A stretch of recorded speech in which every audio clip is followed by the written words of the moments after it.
Hey, I'm Jess Hugo, personal trainer and nutritionist, and I am here to show you that life is messy, but we're doing it anyway. Welcome to Doing It Anyway, the podcast for building the life that you want without burning out. Let's get into it. Mon, welcome to the podcast. Thank you for having me. Are you excited to be here? Yes, I'm a bit nervous. Are you? I was going to ask you before off air and then I totally forgot. Yes. Is it your first ever podcast? Yeah. Okay. And I'm a bit unfiltered, so I'm a bit worried. No, okay, swearing fully allowed. Okay. Like, that is me. I'm very, very unfiltered. Starting straight off the back, I didn't give her any behind the scenes. She doesn't know anything. Give me a word to kind of describe your current season of life. Just one word, the first one that came to your head. Busy. Okay, now give us some context. So essentially trying to grow my business, just got engaged, got heaps of family events, friends events, just between social and work, a lot. She is booked and busy. So right now she's obviously like running business, but take us back. You graduated and went straight to uni, or did you have a little gap year? No, I did the typical graduated. So I graduated in 2017. Went straight to uni. I did Bachelor of Public Relations, which is like a communications degree, majored in marketing, and that went for 3 years. So I pretty much graduated right in like the thick of COVID. So finding a job was like impossible, like to get into the industry. No one was hiring, which is like fair. You couldn't go anywhere. Like it was just not a great time to finish uni. Yeah. But yeah, literally the day COVID ended, I got my first. On the day. That is crazy. So it was like a gym receptionist role, but also running their socials. I kind of remember this era. I feel like I've followed you for a long enough time that I like know about this, but probably. I'm like blurry. Yeah. I think I remember this. Yeah. Was it like Plus or something? It was, I had a Plus job in sales for like a little bit. Oh my gosh. Yeah. I'm on fire. Yeah. But the one that was at a well gym. So I was like receptionist and then also did their social media. And that sort of took me into the health and fitness industry. Before that, I was training. I was really into the gym, even like COVID, you had those embarrassing home workouts that everyone used to do. Yeah, with the tiny dumbbells because you could barely get any from fucking Kmart. Literally. And then like I bought, because my brother is also like gym junkie. So we were like buying like the plates and stuff. And I literally remember I bought the wrong size like barbell. So when I was doing hip thrusts, like it was loose because the plate circles were like too big for the thing, and it was so dodgy. But we were so disciplined. We would do anything to honestly, get the glute gains. 20,000 steps a day, like, because what else are you supposed to do? Yeah. It was honestly not that bad. Like lockdown was okay. Everyone's like, I would die if we went in another lockdown. I'm like, I feel like I was like my fittest, healthiest version. I feel like I didn't appreciate doing nothing. Yes. Until now, and I'm like, oh yeah, like that was our like least stressful time of our lives. It was so good. Our biggest stress was seeing what the numbers were of the day. Literally, and like, I got to go to the shops. Like, got to wear my mask. Yeah. Okay. So you got the job. Yeah. Or you interviewed for the job. Whatever. The day after we ended. No, I went for an interview during lockdown. Oh, okay. I was going to say, this was accelerated so quick. No, during lockdown. And then she's like, yep, start date is, it was like the 10th or 11th of October or something. And it was like the first day everything opened again. Gyms and everything. I can't remember the timeline. I'm so blurry. I only remember it because I got the job. Yeah. And like I quit my other job, which I hated so much. And I worked in a bank through COVID and it was just not obviously what I wanted to do. So I remember being like, I'm gone. Like, that's it. Yeah. Go on.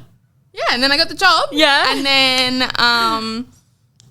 it was more gym reception than social media. Right. But it was a fun job. Like, the problem with working in the gym industry, and I can say this because I work in it, is they pay fucking dog shit. You're doing like all their stuff on like a reception wage. A reception wage in the fitness industry is quite low. Yeah. I used to work on a desk for like $23 an hour. Which is so criminal. And so were you doing the socials whilst you were like working on the desk and stuff? I had like a shift dedicated to the socials. Right.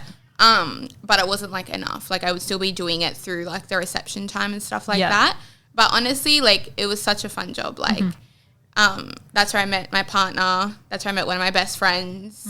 It was fun. I did not know this background because your partner works in real estate, right? Yes, now he works in real estate. But was he a member or he worked at the gym? He worked at the gym. Oh my gosh. As like just on the desk. He started at the desk and then he was like the reception manager. Okay. Yeah. And then met them. It was fun. Then something happened at the gym. Didn't have the job anymore. That is like literally every gym environment ever. That's me. Yeah, gym environments not great. mass change of staff at the time. And then I was like, well, I need a job. And that's when I went to an Anytime Fitness and I did sales for a little bit. But again, it was like not my vibe. I don't want to be in sales. Like, it's really hard if like you're listening and you're like, what's actually involved? You have to cold call. It's not cold calling. It's calling from a list of people's numbers that they've gotten. Right. So either through people randomly inquiring, old members. What do we call that then? I would almost say cold calling. I called it cold call. That's what it felt like. Yeah. Because like you would call them and they'd be like, who are you? Yeah. And like you would have to call the same people like quite often. Yes. And because they might have put in their number to get like the pricing or like just they don't want to sign up. They just want to know the price. Yeah. And then you're being forced to call them breakfast, lunch and dinner. Literally. And like your job is to be like, excuse me. Yeah. And they're like, who are you? Like what are you? And like, they have no idea. Someone will be like, how'd you even get my number? And I'm like, I don't know. It's on my sheet. Yeah. And did you have KPIs for all of that? I think I did. I don't think I ever hit them. I was not good at it. Yeah. No, they're really stressful. Yeah. I've never worked like in sales, but obviously being a PT, we had to do cold calling at one of my jobs and the salespeople would do a little bit for us, but not a lot of it. But I was like, I could not work in sales. There was good benefits from them. Like they would get, you know, heaps of bonuses and whatever if they hit their targets and whatever. But I'm like, I'm not sitting and harassing people all fucking day. It's just not like I actually feel bad. Like and this is like when you get sales calls now, you'll be like, no, thank you, I'm not interested. I'd be the one on the end being like, okay, thank you, bye. When you were supposed to like in sales, you're supposed to say things like, you know, get them to stay on the phone and get them to talk. I'd be like, no, they don't want to. Yes, I see videos online all the time of like people cold calling and they're like so unserious about it all and like always making jokes and stuff. I'm like, it's literally the worst job ever. Yeah. I could not do it. No, I don't. How long did you last in that role? I think it was like a month. Oh, that is so me. I'm like, I'm not making phone calls, bitch. Like, and I think it was on both ends as well. Like, they knew I didn't want it and vice versa. I'm like, I can't. Yeah. Like, it'd take me back to a gym receptionist role. Yeah. But, like, I cannot call. But they don't even offer that anymore, at least at any time. I know that like there's there's no like reception to run. You have to be a membership consultant, like salesperson. You can't just be on the desk. In World Gyms and other gyms now, there's actual like sup stores and shakes and stuff. Yeah. And then you can actually just do that. Yeah, because you're busy making shakes. You can't make a phone call. You can't make a phone call. I'm so busy. Yeah, I'm sorry. Or like a phone call would come through. I'd be like, I'm going to direct you to sales. Yeah. Got to make my shake now. Yeah, literally. That's exactly my experience with it because I would work somewhere and like they would try to make us call but our shifts would be like 4 to 9 or whatever. I'm like, I'm not harassing someone over after work and like dinner and whatever. Like no one's answering. I personally don't answer my phone, so I'm just like at all ever. Literally I'm like trying to get an appointment with something, they're calling me back, I'm not answering. Yeah.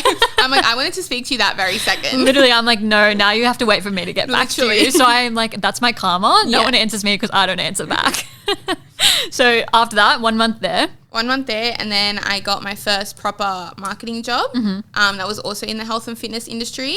It was honestly so good. Like I learned so much. Like I came from, I mean, like I did socials for the gym, but it wasn't proper strategic. It was more just like taking photos of the gym floor and whatnot. So I really learned the strategic side. I learned even more about health and fitness than I thought I could. Ask me what's in a greens powder. I will tell you all the ingredients.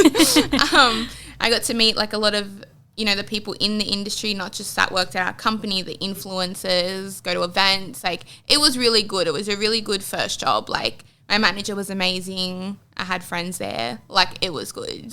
The downfall, which I'm sure we're going to get to, is the 9 to 5 aspect in the city. Yeah.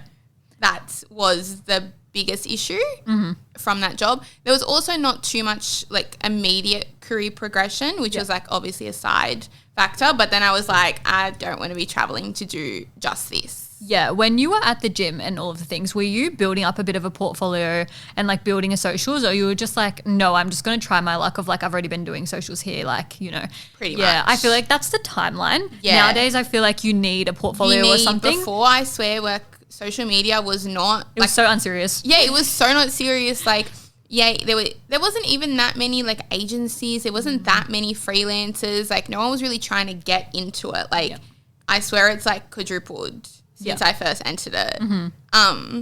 So yeah, there was no portfolio. There was no even me like testing videos and like I had nothing except, yes, I've done this before at a gym. Yeah. So your role was their socials? Yeah. And that was it? Yeah, so social media coordinator was the main role. So it's essentially what I'm doing now, but it was just for an in-house company. It was planning shoots, writing shot lists, getting inspo, getting the products, getting stuff for shoots ready, directing the athletes, the photo shoots, essentially everything that I do now, apart from they had a separate videographer, so I wasn't actually handling the camera at all in that role, but everything on the back end was coming from us, like me and the other social media coordinators. Yeah. When you were getting into socials, what was the thing that like attracted you to it? Was it the camera side of things? Was it or did you feel like you just fell into it? And I literally fell into it. When I was applying for jobs, I literally was just looking, saying, what can I was literally like, what can I even do with this degree? Do I work for an online newspaper? Like, where am I going with this? Like, do I do ads? Like, I had no idea. And then that job just fell into my lap. And I was like, yes, I like this.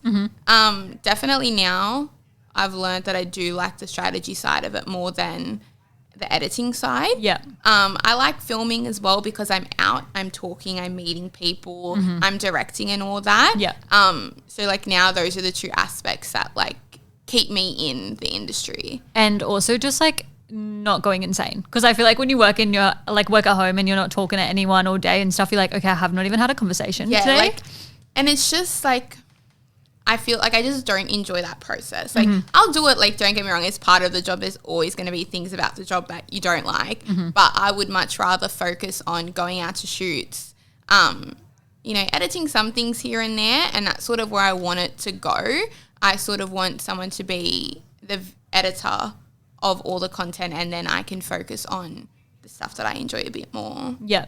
How did you get to the point where you're like, I need to just run my own thing? Because I think once you like run a business, or if you're bound to run a business, you can't work for other people. And that was me.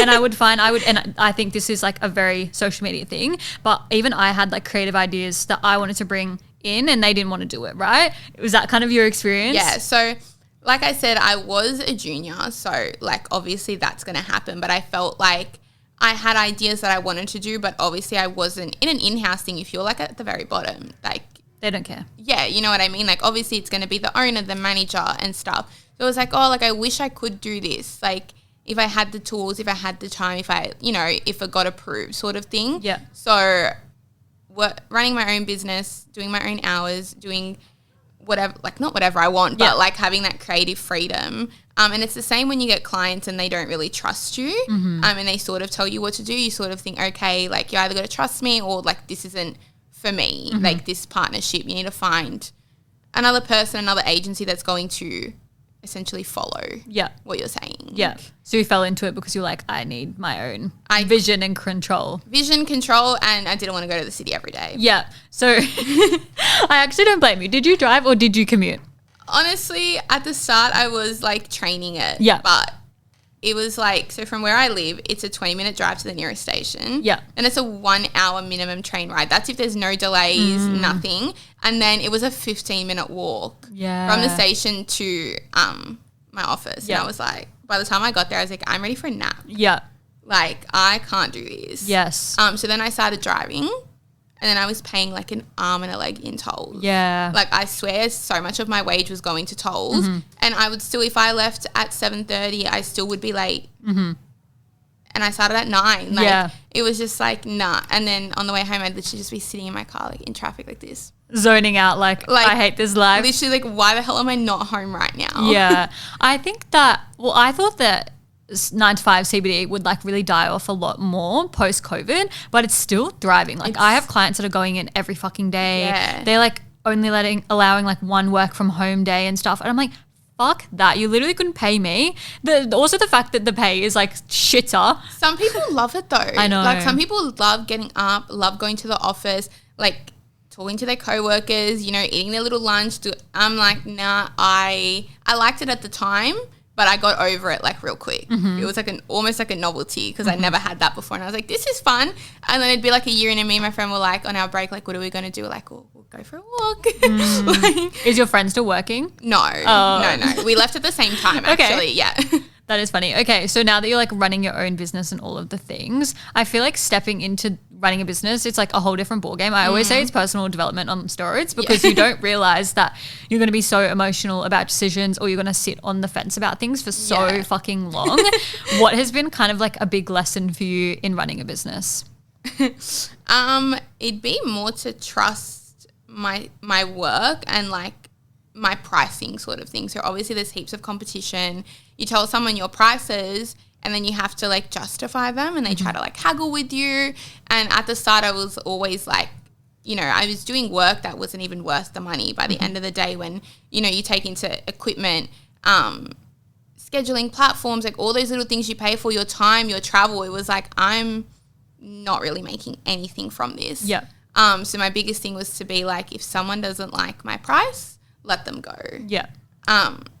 Otherwise, I'm going to be working 100 hours a week and not making much. Yeah, and I think people don't realize as well, when you're running your own business, you have the tax side of things. You have like if you're paying yourself super, if you've got employees, like it's not just like insurances. I am breaking up the episode to talk about how 50% of you are not subscribed to the podcast. If you've been getting any kind of value, tips, tricks, implementing anything, I would love if you could follow along. It really helps me help you bring on bigger guests and just create more content around everything you're needing to build your dream life. So if you haven't already, take a second, follow along on whatever platform you're listening to, and let's get back to the podcast. All the things, it's not a cushy job where you're like employed and that's why you're at that price rate. Like you need to, whatever that price is that you're being presented with, like take away 40%, and that's like what they're getting. Literally. So like if you're like, oh my god, she's so expensive at, let's just say $100 an hour, it's more like $60 an hour. Like stop being a prick. I think people don't understand that. And I always try to like normalize that. If you want this level of like one-to-one or like being with this particular person, if you don't like it, go hire. Like go in-house or go hire like, you know, someone less experienced. Yeah. Because they want this like top level qualification for nothing. And like go pay a junior then. Yeah. And it's like, you know, I sort of have to say, I don't use my phone. Like, I have like a $6,000 camera. Like I have the mics. Like I have everything. Like we got the lighting. Like we don't just come in like with our phone. I'm like that person, you know, whoever they're saying is charging X amount. I'm like, go to them. Like I am not going to go down to that level. Like I will be losing money. Yeah. That's actually so funny that that's your experience, because only recently I was talking to people about doing a content shoot. Yeah. Everyone wanted to do like iPhone only. Like I was like, I don't mind iPhone, but I want a couple of like camera ones. Yeah. And then they're like, no, I just do iPhone. And I was like, oh. And then there was like over $1,000 just for iPhone, which I am like wasn't mad about the price, but I was just like shocked that I was like, I have an iPhone. Yeah, you know? I know I love the creative direction side of things, and that's why I wanted to hire someone, because I have that, but I can't take the photos, you know what I mean? And unfortunately my tradie boyfriend does not have the creative direction. He's got the tripod. Literally, I'm like, so I want you for this, and they're like, no, just iPhone or whatever. And then I talked to a few different people, so hard to communicate with, the worst communication ever. So I would actually rather pay a good price, whatever that may be, with the camera and get good communication. Yeah, like I've had the worst, and I talked to like 4 or 5 different people, the worst communication. Like I think a lot of people jump into this industry because they see it on social media and they're like, yeah, like this is great. This is what I want to do. Like all I have to do all day is take videos and photos. Like it's like I do that in my spare time anyway. Yeah. And then it's like, oh, you know, I only have an iPhone. I don't really know the admin side. I can't be bothered like responding. I can't be bothered explaining my services. Like I just want someone to transfer the money in my account and have a quick thing, and like that's it. Yeah, literally. Because when I was inquiring, I was like, oh, I kind of have a bit of a vision. Like if you can't do that, that's fine. But this is what it is, just so I don't waste your time. Yeah. And then they were like, oh yeah, like I can do that and whatever. And I was like, so can you or can you not? Like, I'm just confused. I'm like, so do you offer this or do you not offer that? And it's very, very confusing. And I think exactly what you said, it's almost like glamorized to be working in that content side of thing. A lot of people going in straight from school really young and they have no experience, not that you need a degree, but like no degree or background. Yeah. And they're like just running their own thing. I'm like, you either are making absolutely no money or it's like a shit show in the back end. I don't know how you're doing it. Something's wrong. Yeah. Tell me how you go in the back end of like running the admin side of things and like being organized in running a business. Okay, so it honestly takes a lot of trial and error.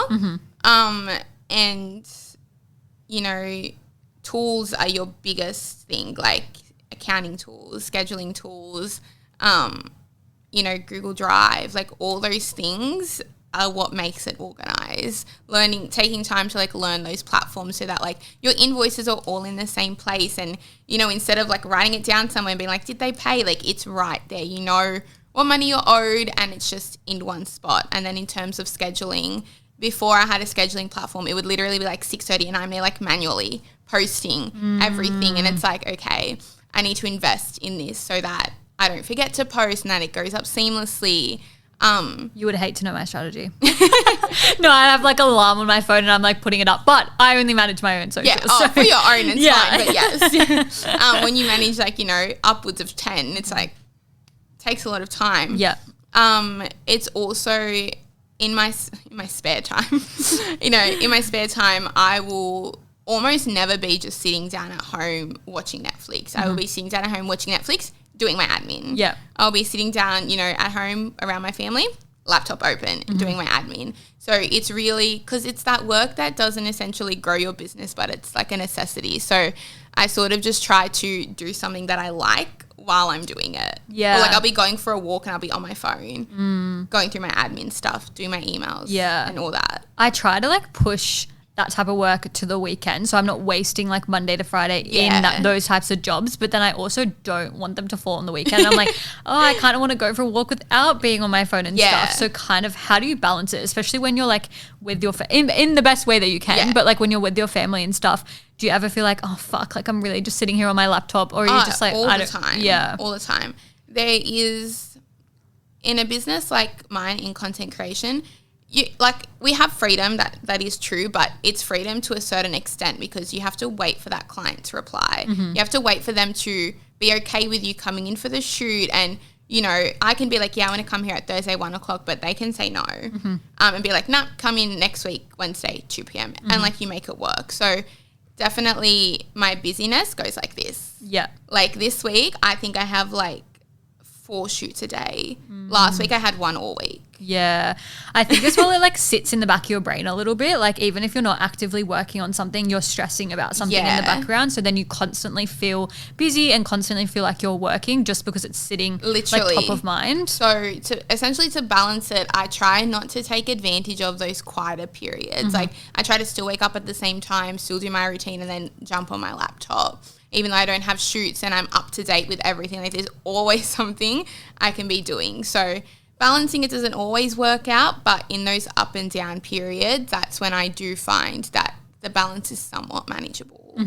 When it's like a bit of a quieter season, do you find you're still like thinking about everything like, oh, I need to do outreach, I need to do this, I need to do that. So how do you kind of avoid in the best way possible, like getting burnt out with everything going on? I really don't. So even like, for example, like I've been traveling quite a lot. Me and my partner were in LA in December for less than 2 weeks. Yes, I saw. Yeah, so 10 days nice. or something. And, you know, you would have seen my vlogs and whatnot, and I would have been living my life. 8 p.m, we were back at the apartment. 8 till 12, I was working every single night on my laptop, right? Because of the time difference or just because you had so much to do? I had so much to do. And, like, I was like, no, I need to respond to this. I need to quickly do this. And then it would genuinely be, like, 3 to 4 hours every night I was up. So, yeah, in terms of burnt out, I guess I do stuff like travel and still work. So it's like I feel like I never get that reset, but it prevents burnout because I'm still doing something that I want to do, like traveling or whatever. I'm just also working. How does it come up in like your relationship dynamic? Because I think as well when our partners like don't really necessarily work in the industry, like I said, mine's a tradie, they don't get it. And like my partner probably just thinks like this bitch is working all the fucking time. She's always on her phone. Like she's so annoying. Like we're away right now and she's on her phone, but also like lovingly. Like they're supporting us. Like but respectfully, it's like, stop. So how does it go in your like relationship dynamic? Do you ever like have, I don't know, date night with no phones? Do you ever kind of like implement anything? I feel like he's a bit of a content guy though. Like low-key, he takes some of your content and he's good. He is pretty good at it. He obviously does his own content and stuff for real estate to sell houses and all that. He does, you know, we do get a bit annoyed at each other sometimes. Like, again, in every period there's busyness and there's not. So, like, he'll have, like, a lull where, like, he'll finish work at a normal time and be like, yeah, let's do this and that. And I'll be like, I cannot do that tonight. Like, go away. Don't even come over. Like, I need to work.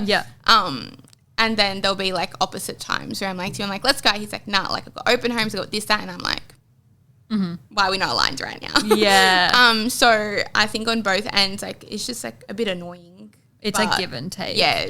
Does he have any like goals and desires to like do his own thing, or he's like, I'm just happy because he doesn't run his own like real estate, does he? No. Okay. So he's his own agent, but he's under a company. Right. So he has like his own team with people that work like for him, but under that company. Mm-hmm.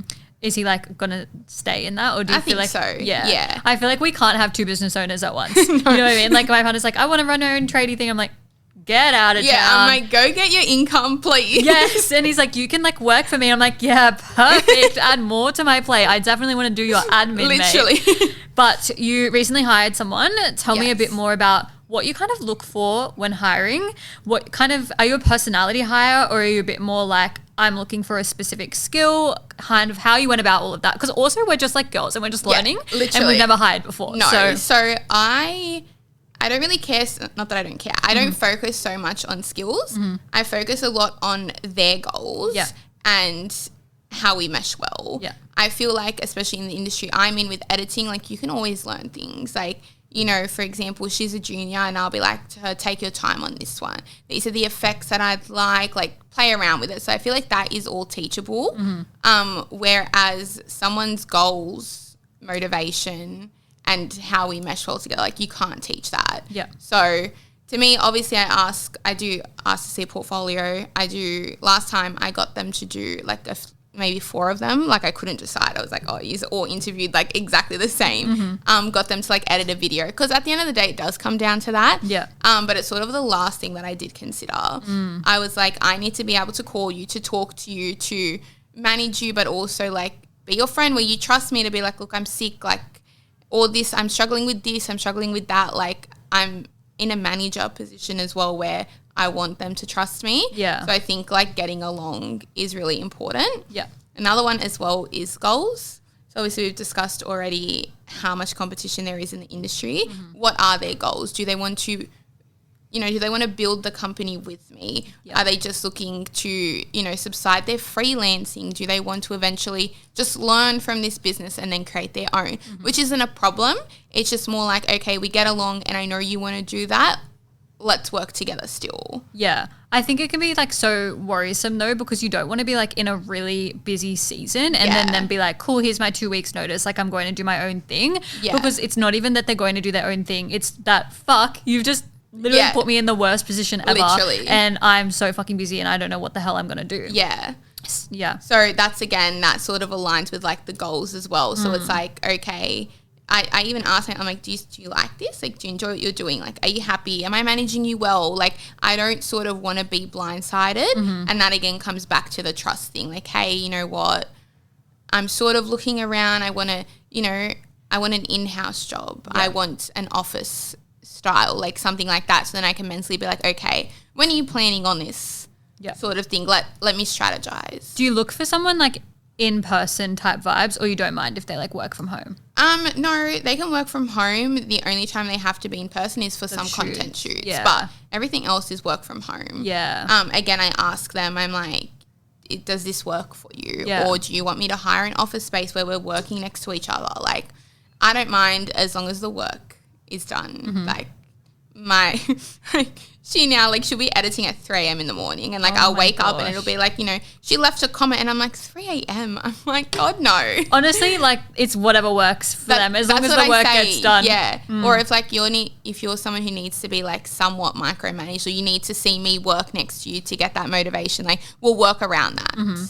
How have you gone like stepping into that manager leadership role? What type of things did you do to kind of prepare for being nothing, fluked it. Yeah. Literally. You feel like you're going good? I feel like I'm going good. Like I always like ask them, like my employees or who I'm working with, like for feedback. I'm like, oh, like, does this make sense to you? Do I need to clarify it? Like, so I pretty much get like, am I doing this right? Yeah. Yeah. I didn't really do much to prepare. I guess it's just one person and it's my business. So obviously I need to know, obviously I know what needs to be done. Yeah.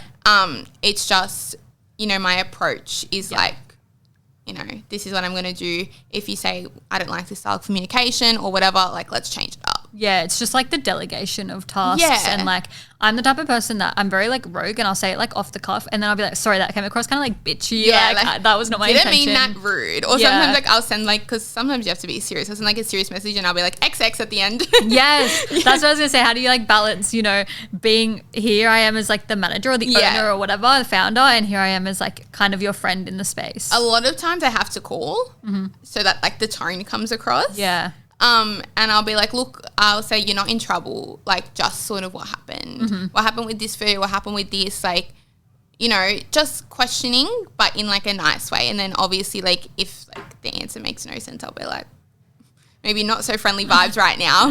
Down to manager vibes, but usually like it's fine. It's just got a call, so it's like a nice tone instead of just like a text message like, what the fuck is this? Do you have like any aspirations to like build a whole team and kind of like not step back, but I think as well as a founder it's like hard because you're doing everything, and then if it gets built kind of under, I know you have a separate name, but if it gets kind of built as like this is Mon and this is her socials, then you can't like step back a little bit. So do you have any goals to like build a team, or are you still happy to be front facing? Very yes and no. Some days I wake up and I'm like, I want a team. Like I really want to do this. I want a big team. And then other days I'm like, I don't know if I want that. Like I am quite comfortable in what I do with my loyal clients and we really get along. And I love working for the people that I work for now. And I'm like, I don't really want to lose that. So at the moment I'm fine. I'm happy, you know, to be very involved in the business.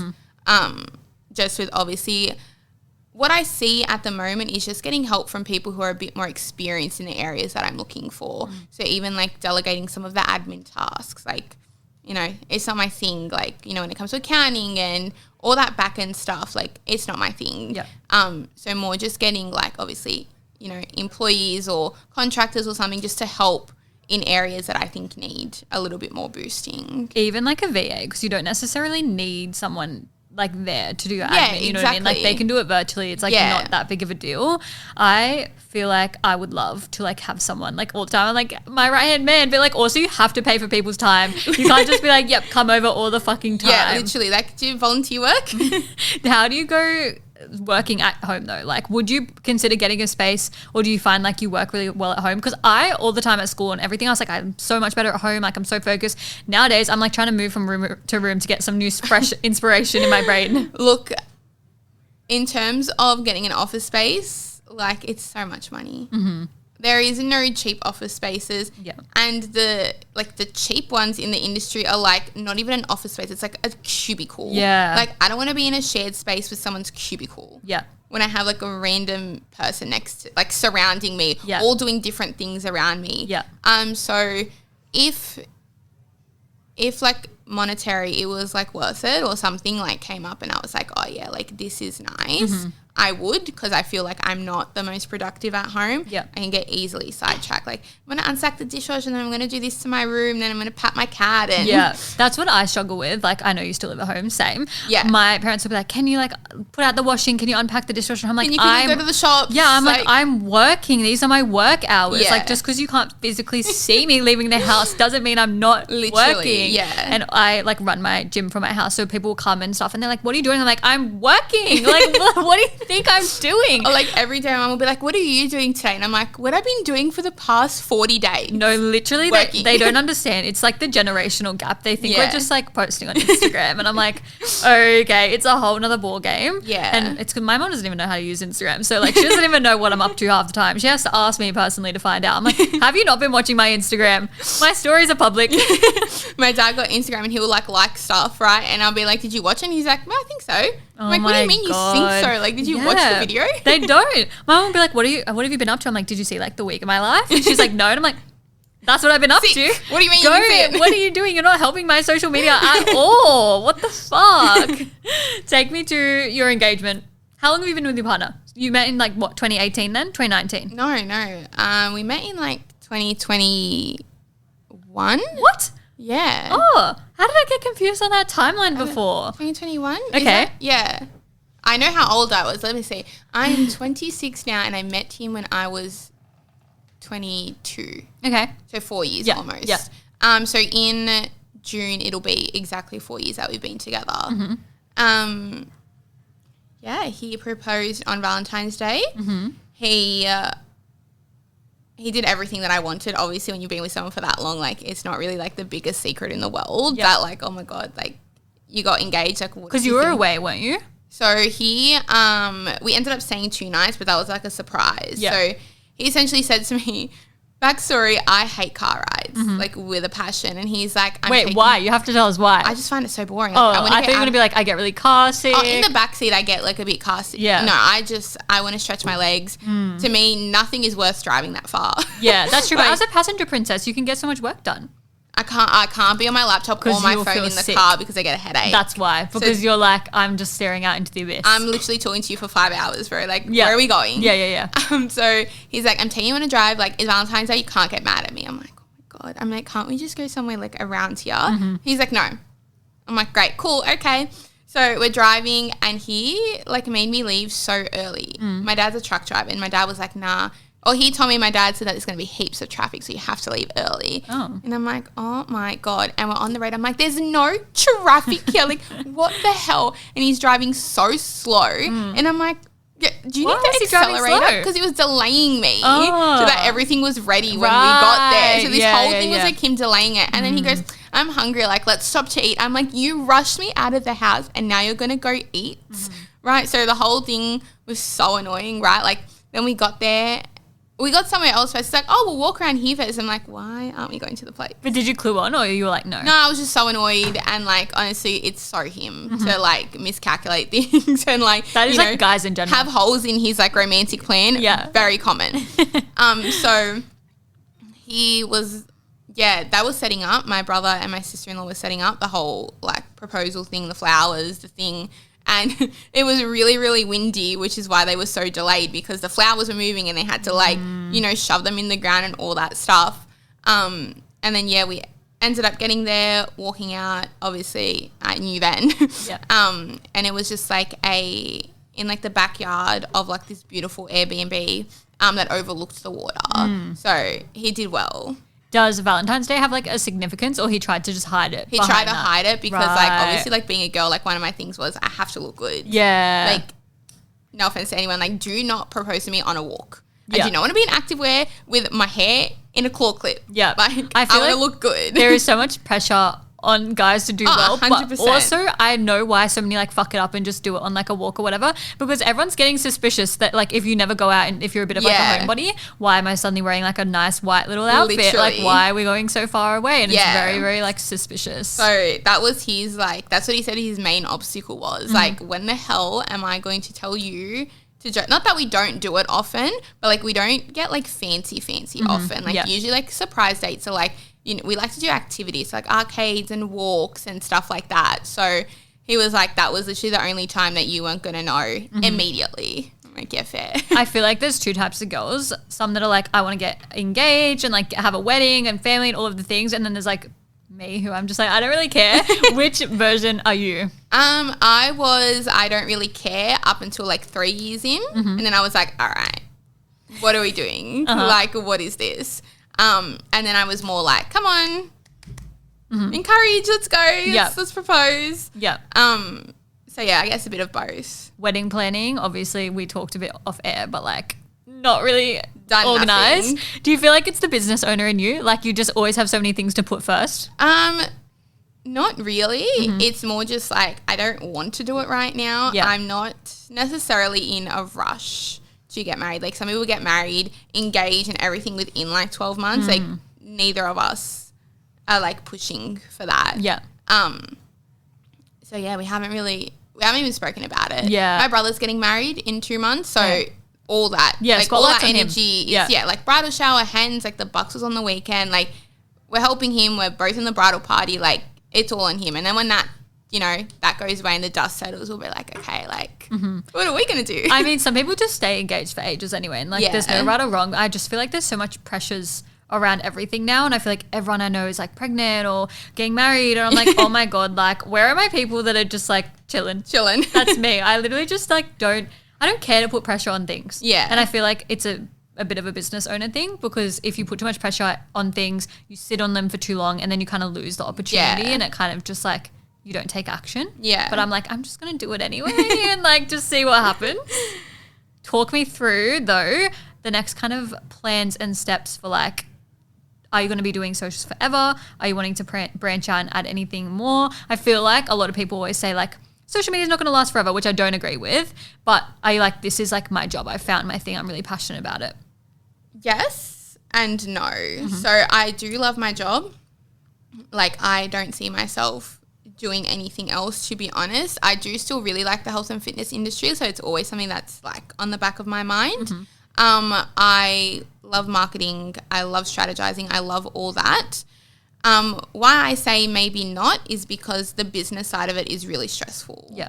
So it's like, you know, I love working for myself, but growing the business and having all those extra pressures takes a little bit away from the actual marketing job. Yeah.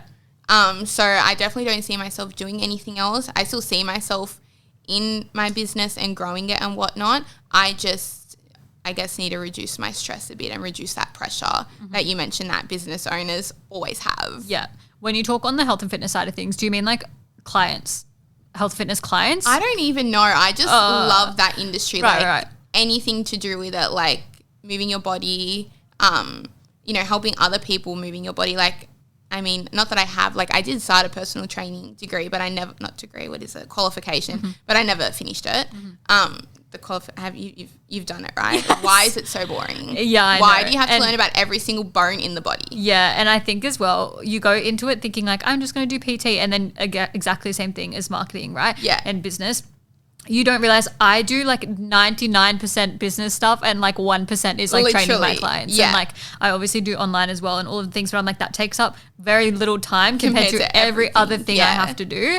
And anytime you take a bit of like a pause, like I was just talking about this before, where if you're really busy with like things like podcasts, whatever you've got going on, right? You're not doing outreach, you're not like promoting marketing, whatever. Your business is technically stagnant at the moment, and that's stressful. And you're having very much of like a lull, because then if you get potentially like cancellations or like contracts are finishing up or whatever, you're like, cool, I haven't actually been doing anything because I've been so busy. I have nothing to follow up with this right now. But yeah, when I talk about the health and fitness industry, I just, because I've been, you know, in the gym and whatnot for years, and I'm sure you would get this, I get still quite shocked when I talk to people, family members or whatnot, who literally have no idea about the gym and dieting and macros and like literally any of that. And I'm just like, sort of, how do you not know that? Like, do you know what I mean? Yes. And like, I'll talk to my family members and whatnot, and I'll be like, no, like, even though that's low in calories, like, you shouldn't be eating that. Like, look at the back. Like, what are you doing, doll? Like, you know what I mean? Yeah. So I really, like, I feel like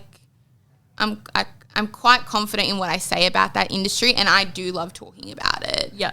So it is something that's always like, I don't know, cool, could dive into it, but I'm happy with what I'm doing now. I feel like you would even maybe get fulfillment through like doing work with fitness coaches, whether that's like their marketing work or like whatever, because they would be like talking about it 100%. And that's why when I first started, I was still doing marketing, but I was very heavily in the health and fitness industry. Yeah. So I still have supplement shops that I do it for, gyms. So I think that is probably my balance, like doing marketing and centering it around that health and fitness like area. Yeah. When you're working with like a gym, do you ever get like benefits of like a free membership as well, or like nothing? Like yes and no. Like I can train there like whenever I want. I just like, I feel like it's taking advantage a little bit. Like I just no, girl. I know, that's what my partner says. He's like, go, and I'm like, nah, it's okay. Like, but like you're like 1 in 100 of like people that walk in. You know what I mean? So I think if it was like you maybe getting like a free PT or something, that's like obviously a bit different. Yeah. It's like time for money, whatever. Yeah. But like so many members walk in and out of that floor all the time. Like who cares? Go into that reformer class. I know. I don't do it. It's never been an issue. Like if I'm just like, hey, like I'm gonna do the reformer class, they'll be like, yeah, no problem. Like I get offered like the food all the time and whatnot. I'm someone who doesn't like to accept stuff like that. Yeah. Just like a personal thing. I don't know. Yeah. Like I'm there to work. Like I don't expect anything for free in return. But yeah, there definitely is perks, and I'm sure heaps of people in the industry, you know, get their meals from the shoots and like all that type of stuff. It definitely is a perk. I'd be the type of person that would be like, I need to do this reformer class just to see how I'm going to like position it in the content. Like just I need to see like what angle to get this on. I'm just going to get some member feedback. I have no idea about social stuff. I like only do kind of like obviously my own and stuff. And I feel like considering everything, I fly under it well. Like I'm like, oh, it's actually working out really well for me. My content like brings in a lot of inquiries and stuff like that. You know what? Like you'll know your business so well. And I feel like that is what's really good about long-term clients. And you would even know that like your long-term PT clients, like you know them, like you know yourself. Yeah. Their injuries, what they hate, what they don't like and all that type of stuff. So that's why like your social media for yourself, like you know exactly what you want to say. That's why it does so well.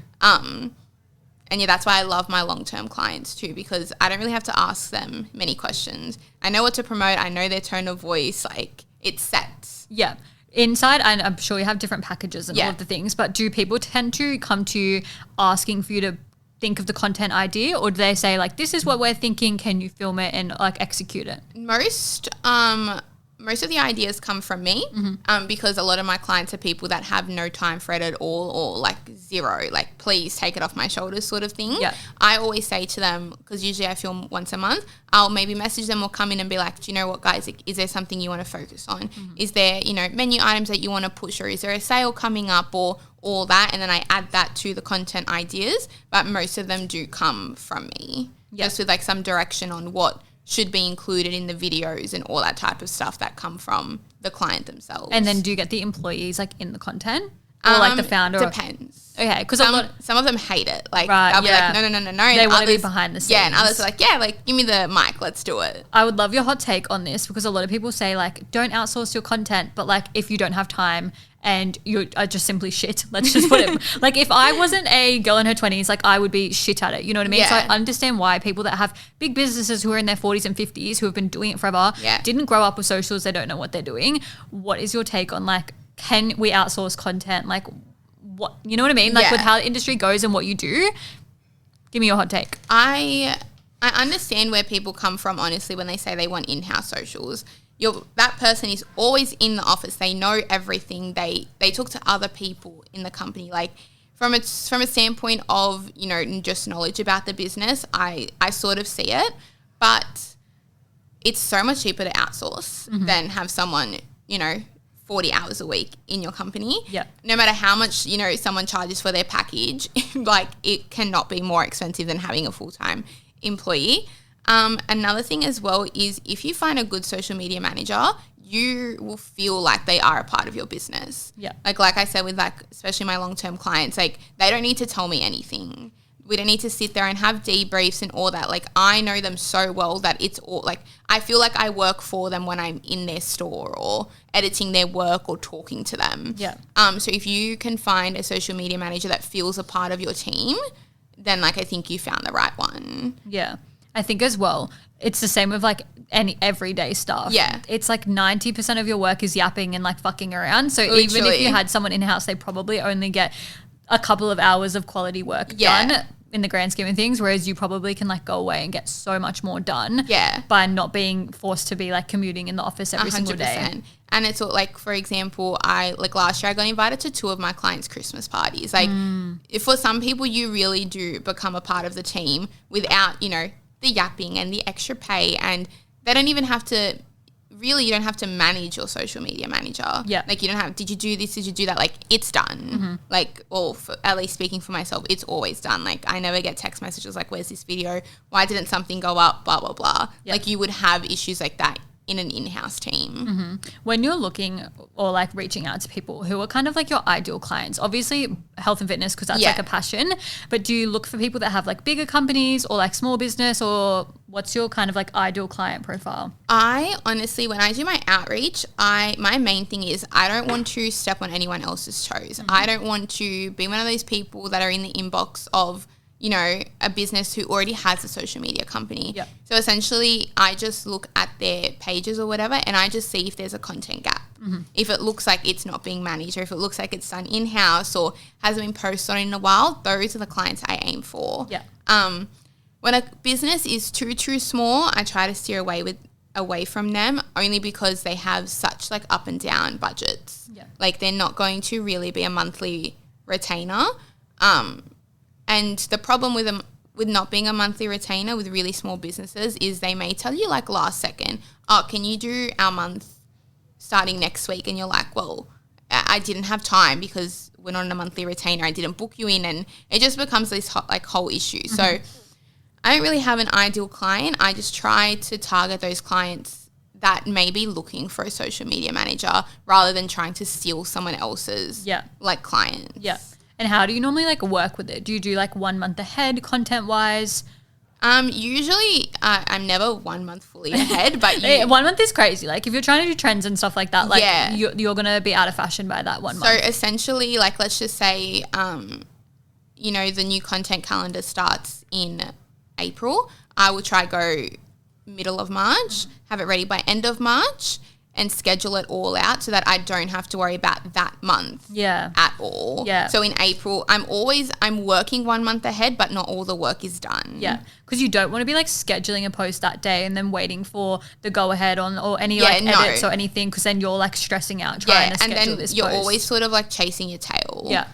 So yeah, I'm never 1 month ahead, but I'm always looking at the next month during that current month. You never realize how quick the months go until you start doing shit like this. I was filming for Easter like a month ago. Yeah, which is great. Like, I mean, we have had all the Easter treats since January. But I know, but you know what I mean? Like I'm promoting Easter. Like I swear I just finished Valentine's Day and I just finished Christmas.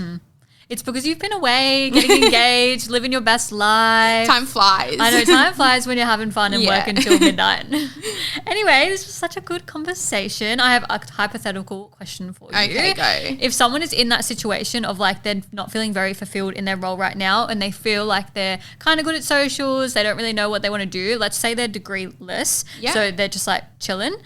What would be your advice? Like to get into the industry? Yeah, where should they look? Where should they start? Should they like think about their content skills first? Like where is the starting point? I think it's a lot different now to what it was, 5-6 years ago when I was in it. I think a portfolio is so strong. Like if you have a portfolio, even if the content is like fake, even if it's not from an employer, like you didn't do that for being paid, like get a product in your house and just make like this really sick product video and edit it and add that in your portfolio. Film a cousin's wedding and add that in your portfolio. Just small things that you're doing, without pay for now to add to a portfolio so that, because that's what people look for now. So just doing free things around the house that you have the opportunity to do, and then just spend time building that portfolio, because I feel like, especially not so much maybe in social media management roles, but anything that requires even a little bit of content, they're going to be like, what have you done? What about like personal brand side of things? Do you find that many, just from like you working at companies, do you find they look at personal brand TikToks? Are they looking to see what your content looks like, or they don't really care? From experience, they don't really care. Unless you've got these high quality editing skills that are coming across in your personal brand, or unless the company you're doing it for makes content similar to your personal brand. Like if you do OOTDs and, hauls and all that, and you're applying for a TikTok coordinator that does OOTDs and hauls, then I guess your personal brand correlates to what they want. But, if you're doing just that type of content and you're applying for, I don't know, an insurance company's in-house social media, like they don't care about that. Yeah. So personal branding, make it like strategic. If all you're going to use is your personal brand, like don't just make a quick 30-second TikTok and put it up. That is me. Because I'm not looking for a job anywhere else. But literally. I literally would look at my TikTok profile and it's like kind of blurry. And I'm like, my personal TikTok, done. Literally, I am not wasting time on that. Like that is not building my business, you know what I mean? But I think as well, if that is something you're passionate about, if you're passionate about fashion, your personal brand should be fashion anyway. Exactly. Like if you're going to apply at Glassons, you should be wearing Glassons anyway. Yeah. Like it just makes so much sense. Yeah, stuff like that is definitely like little things. A lot of people as well, like you've probably seen it, like when Meshki was hiring and like Remy, everyone was making videos like I'm your new hire and getting really creative. But they copied each other. They did. That was my thing. If you're going to do that, you have to be creative. Literally. Be out of the box. Even if it feels whack, brands are looking for and that high quality, that's like something so out of the box, like Bailey for Mimi. He was the first person, I'm pretty sure, to do those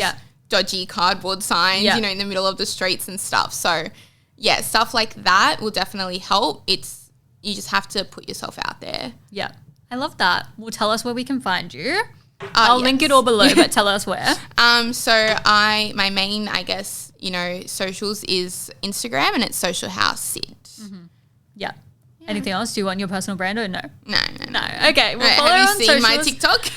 Yes, I follow it. I like It's literally it. like, I hate this food. I don't like this. That's me with hot cross buns. I'm like giving you a haul of my look at this fluffy hot cross You're bun. like, I'm up at 6 a.m. I need to get my hot cross bun. Literally, and everyone's like, this girl is a freak. What's this got to do with fitness? That's me though. Like, that's very much what we were saying this whole time. You need to share your personality. Otherwise, no one wants to hire you. Yeah. Even you looked for personality. You don't want I don't care if you're a good editor, if you're like a floor mat. Like, you know what I mean? Like, you're a wet cloth. Like, I'm bored.